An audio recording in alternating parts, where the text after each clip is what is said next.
Qardaşlar, Miyəsər şəhərinə tərəf verilmiş seyf qapıdır. Müştərimizə xeyirli olsun. Bir dənə xahiş edirəm keçməyin. Ev tikdirmək istəyənlərin nəzərinə. Ustalar bilir, belə deyim də, ev yiyələri üçün çəkirəm bu videonu.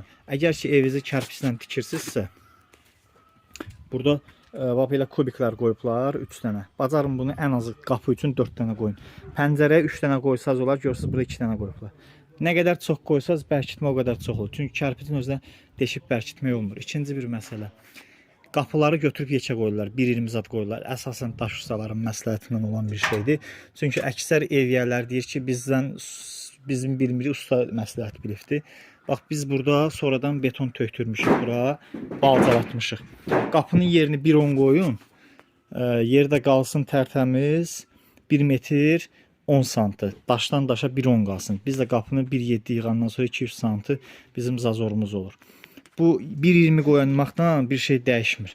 Bax böyüklüyü görürsüz, qapının içi tərtəmiz 1 metrdir. Otaq qapısı bir şey ki 90-da içinə bilir neçə qalır. Ondan balaca qalır. Yəni qapıdan keçdi, otaqda salamlayasınız o yekə bir şey, dediğiniz bir şey. İkinci bir şey də ki, yəni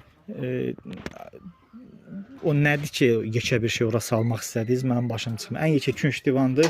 O da qapıdan polnu keçir arxınçılıqla. Çalışın qapıları çox yekə qoyub, 2 taylı qapılar yaramır. Çox yekə qoyub işinizi, ömrünüzü zayi eləməyin. Çünki 2 taylı qapılar zamanla lift yaranır, səs yaranır, onun da qabağını almaq olmur. Təşəkkür edirəm izlədiyiniz üçün.